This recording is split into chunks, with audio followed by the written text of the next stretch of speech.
નમસ્કાર, આપ જોઈ રહ્યા છો સ્પાર્ક ટુડે ન્યૂઝ। આજરોજ વન વિભાગ છોટાઉદેપુર દ્વારા છોટાઉદેપુર રેન્જના વસેડી ગામે સાંસદ જશુભાઈ રાઠવા તથા છોટાઉદેપુર તાલુકા પંચાયત પ્રમુખ શ્રીમતી કલ્પનાબેન રાઠવાના હસ્તે એમાંના વતન વસેડી ગામમાં વૃક્ષારોપણનો કાર્યક્રમ રાખવામાં આવ્યો હતો, જેમાં વસેડી કેમ્પા મોડેલ 25માં 27,775 રોપાનું વાવેતર કરવા માટે મા ધરતીને શ્રીફળ અર્પણ કરી માનનીય સાંસદ દ્વારા મહુડાનું વૃક્ષ રોપી અને એક પેડ માં કે નામ અંતર્ગત પ્રજાજનોને ચાલુ ચોમાસામાં વધુમાં વધુ વૃક્ષો વાવે અને વૃક્ષોનું જતન કરે, સાથે પર્યાવરણનું રક્ષણ કરી જીવન બચાવવા માટે એક પહેલ કરે એવા સંદેશો આપી ખાખરના પાનમાં ઉકાળો ચાનો સ્વાદ માણ્યો હતો અને કુદરતી વાતાવરણમાં એક અનેરો આનંદ લઈ અને વન વિભાગ છોટાઉદેપુરના સ્ટાફને વાવેતર સફળ થાય એના માટે શુભેચ્છાઓ પાઠવવામાં આવી, જેમાં રસિકભાઈ રાઠવા છોટાઉદેપુર તાલુકા ભાજપા પ્રમુખ અને eco unity tribal initiative charitable trust છોટાઉદેપુરના પ્રમુખ ગોપાલભાઈ રાઠવા અને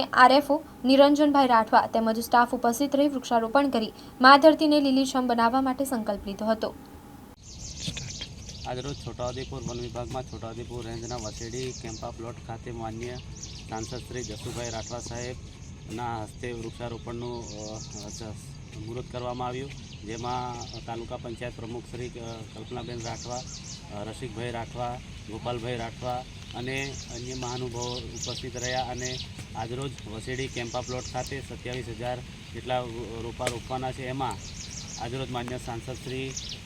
જશુભાઈ રાઠવા સાહેબ દ્વારા વધુ વૃક્ષ ઉછેરવા અને વાવવા માટે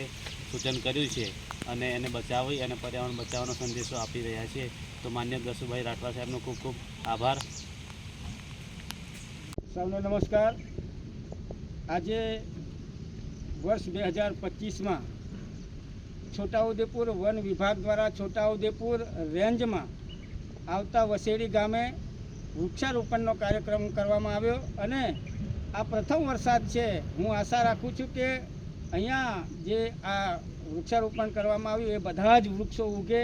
અને મોટા થાય અને પર્યાવરણને જાળવવામાં